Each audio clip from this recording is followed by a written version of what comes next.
Madame, Monsieur, bonjour. Vous êtes dans le Trésor Robelin. Voici le sommaire. Dans nos villes et quartiers, des femmes ont fait de la lessive bien plus qu'une tâche domestique. Un véritable métier, une source de revenus, mais aussi un combat quotidien. Nous vous proposons de suivre le parcours de deux différentes femmes qui exercent ce métier. Martine et Diane, deux approches différentes, mais une même détermination à s'en sortir dignement. Entre modernité, discrétion, réseaux sociaux et bouche à oreille, elles réinventent à leur manière ce métier souvent invisibilisé. Ensuite, les débats politiques s'articulent aujourd'hui autour de la trêve politique, cette expression qui est une nouvelle disposition de la loi fondamentale après révision au Parlement est diversement appréciée par les citoyens. Pour certains, c'est une forme de censure des débats politiques et pour d'autres, c'est une disposition qui est la bienvenue en ce sens qu'elle permet de taire les crises politiques pendant une certaine période pour mieux justement se concentrer sur le développement du pays. Vous suivrez les appréciations justement dans un instant.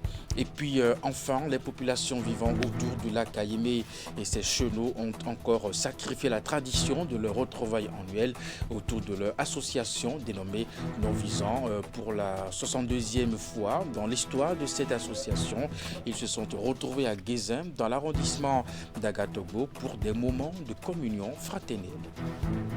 Voilà donc pour vous le sommaire de cette édition. À nouveau bonjour et bienvenue si vous nous rejoignez. Derrière chaque vêtement propre que nous portons se cache souvent un travail discret, exigeant et très peu valorisé. Dans nos villes et quartiers, des femmes ont fait de la lessive bien plus qu'une tâche domestique. C'est un métier, une source de revenus, mais aussi un combat quotidien. Elles s'appellent Martine, Diane, deux femmes, deux parcours, justement, deux approches, mais une même détermination à s'en sortir dignement. Entre modernité, discrétion, réseaux sociaux, bouche à oreille, elles réinventent à leur manière ce métier souvent invisibilisé. Nous vous proposons de plonger dans le quotidien entre passion, fatigue et résilience. C'est un reportage de Idrissou Boukari. Dans une bassine d'eau savonneuse, des mains s'activent sans relâche. Un geste simple, répété des dizaines de fois par jour, devenu pour certaines femmes un véritable métier. Ici, la lessive n'est pas une corvée, c'est un gagne-pain. Martine Adewale en a fait son activité principale. Titulaire d'un baccalauréat, elle a choisi une approche moderne. Les réseaux sociaux, une initiative née d'une nécessité. Moi, c'est la faim. Moi, j'ai faim. C'est parce que moi, genre de 1, je veux être libre financièrement. Je ne veux pas attendre que quelqu'un me donne à manger. Même si ma maman me donne à manger, elle ne pourra pas faire ça tout le temps. Maintenant, c'est la faim qui m'a motivée. Sérieusement, c'est la faim qui m'a motivée. Et après, bon, et les besoins, je vais porter habits, je vais tout là, c'est tout. À quelques kilomètres de là, Diane évolue dans un tout autre univers. Photographe de formation, elle est plus discrète, presque invisible. Ses clients viennent à elle guidés par la confiance et le bouche à oreille. Et si j'ai fait ça pour la personne, si c'est bon là, il dit à l'autre que celle-là, elle m'a fait la lessive, c'est bon, tu peux faire ça chez lui, c'est comme ça. On donne mon numéro quoi, et on m'appelle souvent. Deux profils opposés, une même réalité. Chaque jour, elle lave, rince et sort, parfois chez elle, parfois au domicile de leurs clients. Un travail physique, éprouvant qui laisse des traces. Quand j'ai commencé ça, les premières semaines, j'ai un peu mal et tout. Mon corps me fait mal. Tout, mais bon, avec le temps, je me suis habituée. Mon corps s'est habitué. Maintenant, je n'ai plus mal comme ça. Souvent, si tu finis de faire ça, on est tout fatigué. Tu es obligé d'aller acheter des médicaments pour te faire calmer les douleurs. Malgré les difficultés, Martine et Diane tiennent bon. Parce que derrière chaque bassine, il y a des charges à assumer, des familles à soutenir et une dignité à préserver. Dans l'ombre du quotidien, ces femmes lavent bien plus que du linge. Elles lavent les épreuves de la vie avec courage et détermination. Le Bénin enfin révélé, c'est le thème de la conférence de presse animée ce mardi 5 mai 2026 par le mouvement Caricature Président 2026. C'est une rencontre stratégique qui a permis à Bogar Koupaki de saluer les différentes réformes du président Patrice Talon qui ont permis de révéler le niveau socio-économique, politique et culturel du Bénin. Il en a profité pour saluer le peuple béninois qui a compris que seule la voie du développement intégrale et à prioriser en lieu et place justement des querelles politiques qui, jadis, enlisaient justement le pays dans la pauvreté. Et les autres, enfin, tous les Béninois en cette période de trêve politique à s'unir autour du nouveau président élu pour l'accompagner dans sa mission de développement. Face à la presse, les responsables du mouvement Caricature du président 2026. Au cœur des échanges, le chemin parcouru depuis 2016. Pour Dr Bogar Koupaki, les réformes structurelles enclenchées par le président Patrice Talon depuis son avènement au pouvoir étaient indispensables. Aujourd'hui, les résultats sont évidents et le Bénin est mieux positionné sur l'échiquier international. Nous étions tous d'accord avec la commission Diogbenou en 2016 que la réforme ou les réformes étaient la chose indispensable. Donc le peuple avait donné caution à ce qu'on règle d'abord les problèmes d'ordre structurel, socialement, économiquement, politiquement, pour que le pays se retrouve normalement sur les rails. Et il faut avouer que 10 ans après, si nous sommes entendus sur les réformes, on en a véritablement eu. Il est ce transformateur-là qu'on peut appeler aujourd'hui le père du développement du Bénin. Revenant sur les récentes élections dont la dernière a porté un triomphe à Romuald Ouadani, le conférencier principal se félicite d'abord de la maturité du peuple béninois et exhorte chaque citoyen à accompagner le nouveau président de la République dans la continuité des actions de développement. Plus de 94% de suffrages accordés à un chef d'État doit pouvoir le rassurer que les 7 ans à venir, il vous aura, et la presse, et le peuple, et la jeunesse, et nos femmes, nos mamans, tout le monde à ses côtés, parce que ce n'est pas Ouadani qu'il faut développer, c'est le Bénin qu'il faut développer. Le message est clair, la réussite du pays repose sur la contribution collective. Et Dr Bogar Koupaki n'entend pas rester en marge de cette révolution. Depuis plusieurs semaines, le débat politique s'articule autour de la trêve politique. Cette expression, qui est une nouvelle disposition de la loi fondamentale après révision au Parlement, est diversement appréciée par les citoyens. Pour certains, c'est une forme de censure des débats politiques et pour d'autres, cette disposition est la bienvenue en ce sens qu'elle permet de taire les crises politiques pendant une certaine période pour mieux se concentrer sur le développement du pays. Quelle perception les Béninois ont-ils réellement de la trêve politique? Voici quelques réponses au micro de Ulrich Kara. La trêve politique n'est pas annulation de l'animation de la vie politique, non. La contribution, quand vous lisez bien les textes, un Béninois, un citoyen peut contribuer à la gouvernance de son pays. Mais aller porter en torse, mettre fin à tout ce qu'on veut faire, prétendre un intérêt égoïste n'est pas normal. Donc du coup, la trêve politique doit pouvoir nous permettre de prendre 6 ans pour développer le pays et de prendre 1 année pour nous discuter les places et se repositionner. Moi, je perçois la trêve politique comme simplement une période où les débats ne sont plus houleux, les débats ne sont plus pour conquérir le pouvoir, mais plutôt pour amener tout le monde à se comprendre, mais dans un sens pacifique. Et donc, je pense quand même que nous, les professionnels des médias, d'ailleurs le président de la RAC a dit que la presse ne doit pas se substituer aux hommes politiques, on est d'accord, mais néanmoins la presse doit toujours continuer à jouer son rôle d'éclaireur. À mon avis, ce n'est qu'une pause temporaire des conflits qui règnent actuellement au sein des responsables, dans les camps politiques surtout, les conflits, les débats pour chercher peut-être à susciter la haine autour de la population. Je pense que ce n'est qu'une pause pour mieux définir les choses. Ce n'est qu'une pause temporaire pour mieux situer, d'accord, les choses, afin que les acteurs politiques, certains qui pensent qu'il faut quand même rivaliser pour atteindre leur objectif, il faut qu'ils sachent que ce n'est pas affaire de rivalité, mais c'est affaire de collaboration, de coopération bien définie, afin que le pays atteigne un objectif bien défini aussi. C'est de bon ton. D'ailleurs, c'est très de bon ton qu'on instaure la trêve politique, parce qu'il y a temps pour le bavardage, il y a temps pour faire la guerre des idées, mais il faut aller au concret. Il faut qu'on désormais on puisse réfléchir véritablement. Les élections sont finies. On puisse véritablement, dans un aspect structurel, faire face aux véritables réels problèmes du peuple. Le peuple attend beaucoup de nous. Je pense qu'il est du temps, d'un normal, qu'on puisse véritablement aller à cette trêve-là pour vraiment faire face plus résolument aux problèmes de notre pays, parce que le peuple attend beaucoup de nous.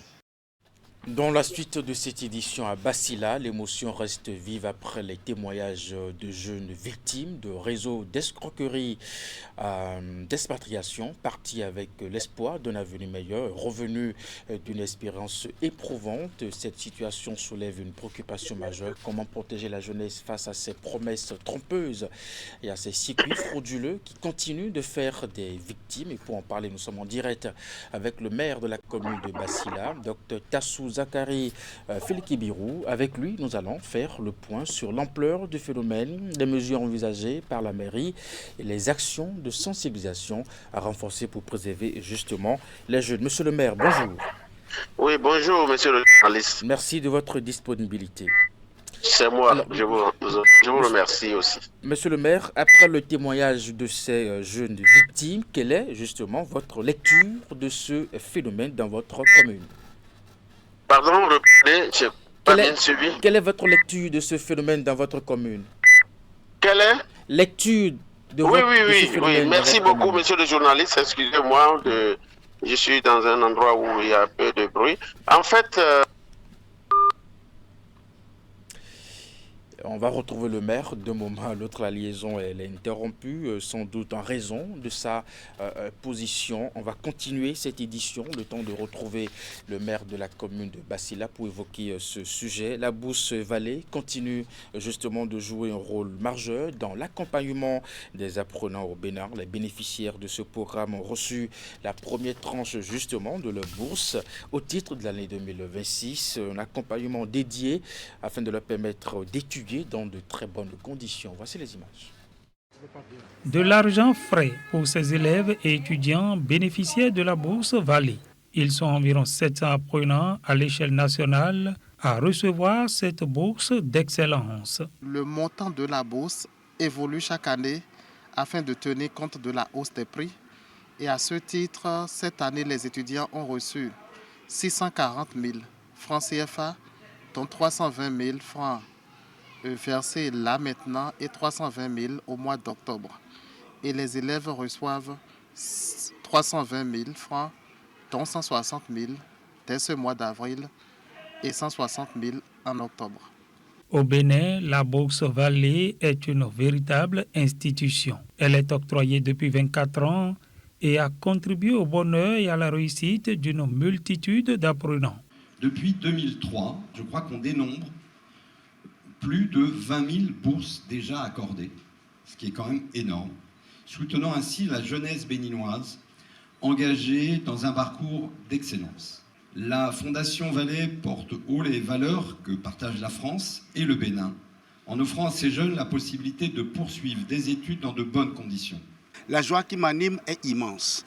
Immense dans la mesure où on est à la 24e édition de cette bourse. Donc ces enfants que vous avez vus, ces jeunes que vous avez vus ce matin n'étaient pas nés au moment où on a commencé cette bourse. Quel plaisir de voir un tel projet qui est vraiment dur dans le temps, un tel projet qui continue et que mon souhait le plus ardent, et c'est sûr, Inch'Allah, que les enfants qui ne sont pas nés aujourd'hui vont bénéficier de cette bourse aussi plus tard.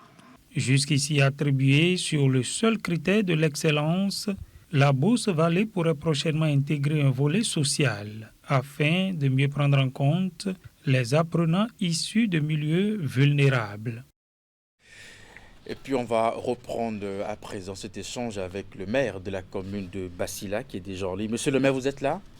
Oui, je suis là, monsieur le journaliste. D'accord, on va reprendre nos moments d'échange. Quelle est la lecture que vous faites de ce phénomène dans votre commune? Oui, c'est un phénomène qui a créé un désarroi total dans la population, au sein de la population. C'est pour dire que personne ne s'imaginait que ce sort qui est réservé aux jeunes qui sont en train de partir depuis quelque temps. Et donc, c'est le désarroi total. Et quelle démarche concrète la mairie envisage-t-elle pour aider à retrouver justement et sécuriser les jeunes encore bloqués à l'étranger, dans ce pays voisin? Oui, la démarche de la mairie, c'est d'abord d'arrêter la saignée. Et d'arrêter la saignée, et c'est ce qui a valu cette audience que j'ai donnée à ces jeunes. Et j'ai pu prendre connaissance des démarches, des astuces par lesquelles ce fléau est en train de ravager la commune. Et en ce sens, pour arrêter la saignée, il faut d'abord passer l'information au sein de la population. Et à l'instant où on parlait, même avec les jeunes, il y avait un qui était déjà prêt, qui était déjà sur le point de prendre le bus pour partir. Donc, cette occasion a permis à ce jeune de ne plus partir. Donc, il faut arrêter la saignée et maîtriser les astuces par lesquelles ces jeunes sont appâtés. Donc, c'est ce qu'on a dû faire. Et maintenant, on a fait un communiqué radio qui circule en boucle à la radio locale et dans les réseaux sociaux. Donc, voilà, pour arrêter la saignée d'abord et ensuite maintenant, avoir des séances avec plusieurs jeunes. Nous avons des canaux aujourd'hui qui peuvent permettre à ces jeunes de s'en sortir au lieu de tenter de se donner à cette aventure. Et donc, ceux-là qui étaient avec nous, nous leur avons déjà dit de nous permettre de maîtriser tout le circuit. Et donc, ils sont en train de nous donner certaines informations, des informations des responsables, de certains responsables qu'ils ont pu reconnaître là-bas, originaires de la commune également. Et donc voilà la démarche de la mairie actuellement, arrêter la saignée, et faire en sorte qu'on ait plus d'éléments et pour porter le dossier devant les personnes avisées pour aider à retrouver ou à arrêter ces personnes si cela est possible. Nous avons déjà une séance avec le commissaire de la ville et nous avons aussi contacté un responsable de la CNIL pour essayer de lui porter l'information pour dire que nous allons réunir les éléments et mettre à leur disposition. Alors, pour avoir échangé avec ces jeunes victimes qui sont rentrées enfin à la maison, est-ce qu'ils vous ont dit les raisons qui les ont poussés à faire le choix justement de partir? Oui, parmi eux, il y a des élèves et parmi eux, il y a des artisans. Bon, pour les artisans, on peut comprendre.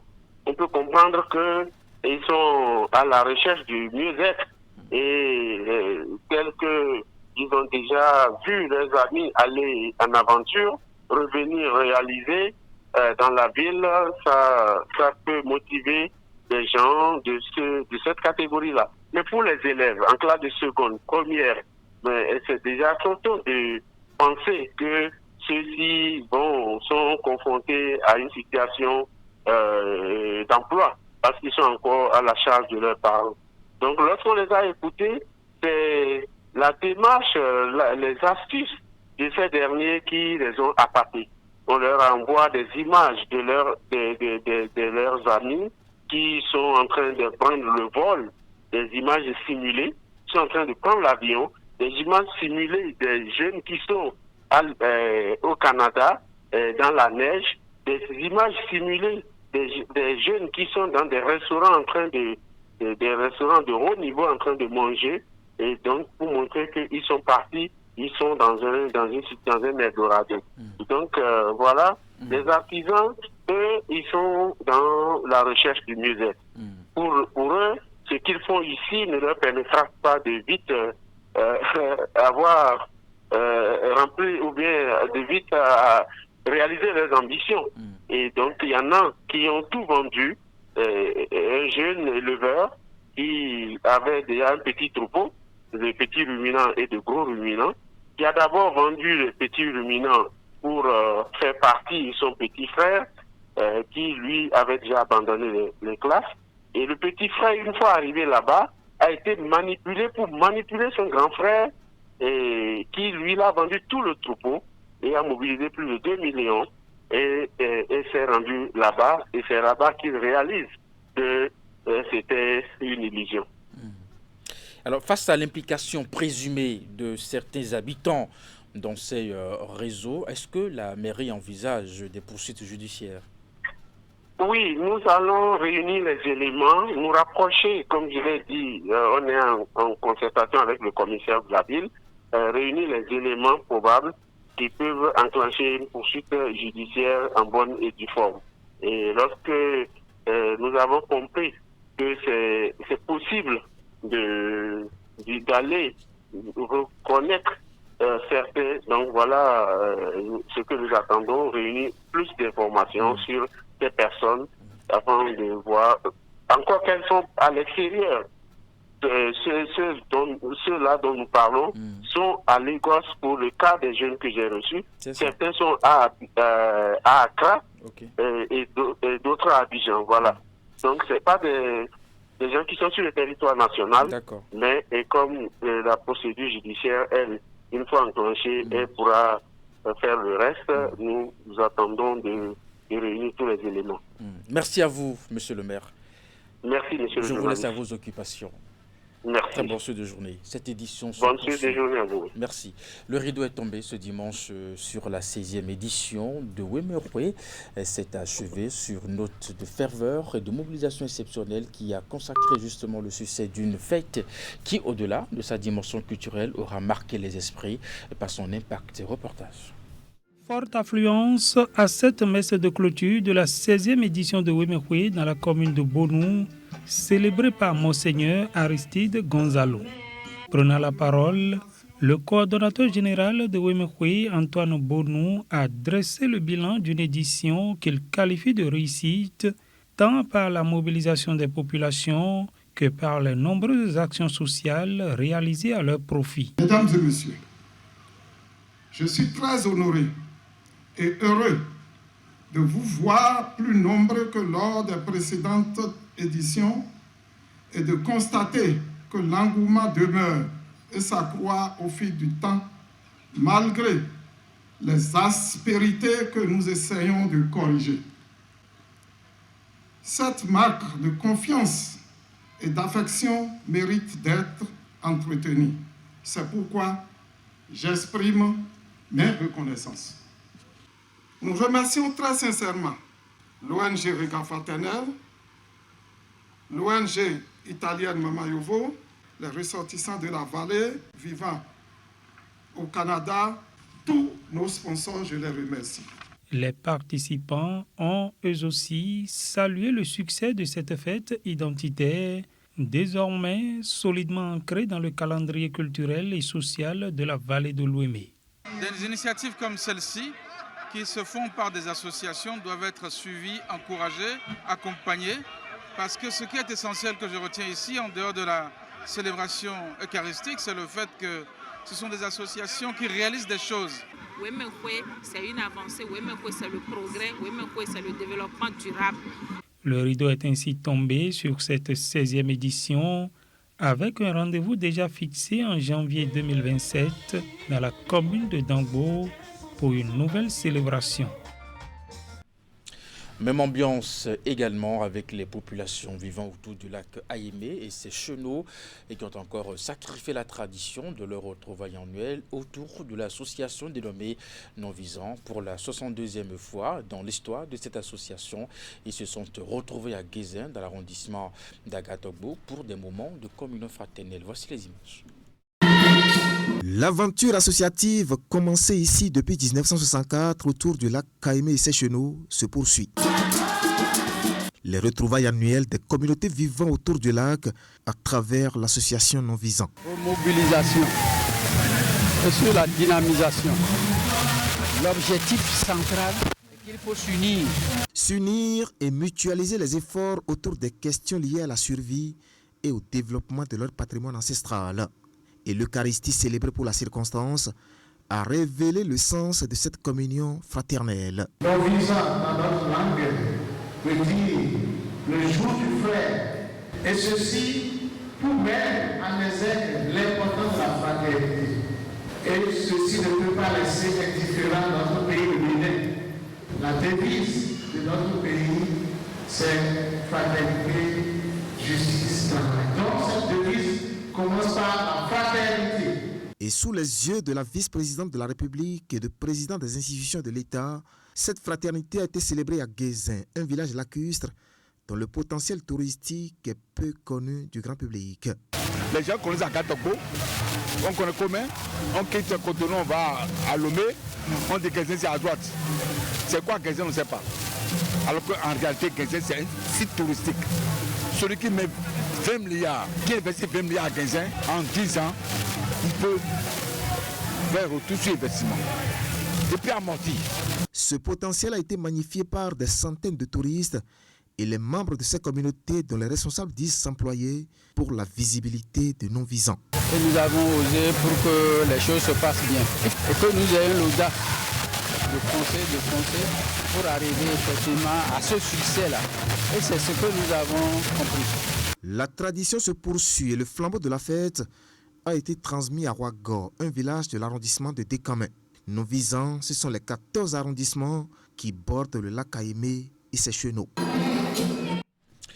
Et pour finir cette édition, le Zolari Roner à Sassirou, cette fête identitaire de la communauté Yom, longtemps tombée en sommeil, revit grâce à Sa Majesté Moussa Diarra Tarka Sambo et à la mobilisation des filles et fils Yom. Après une relance réussie l'an dernier, la deuxième édition confirme l'engouement de cette année. Abdou Sabri Drissou.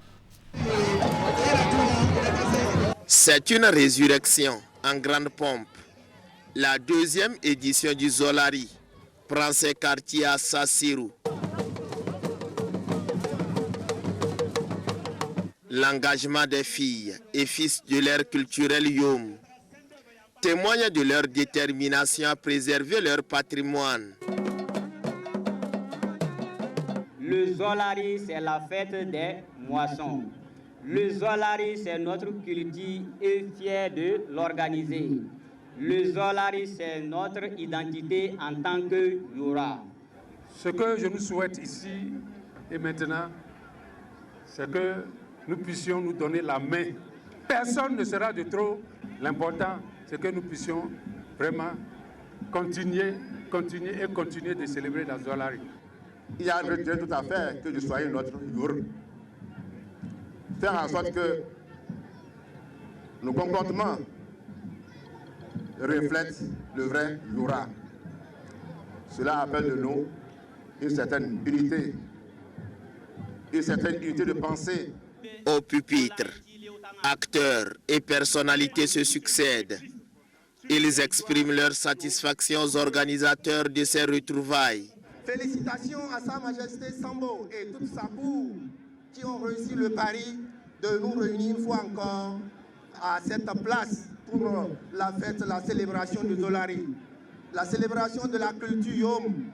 Démonstration équestre, prestation des groupes artistiques et culturels. La succession des tableaux captive l'attention. La mobilisation de ce jour épouse l'ambition de fédérer les énergies autour de leur héritage culturel.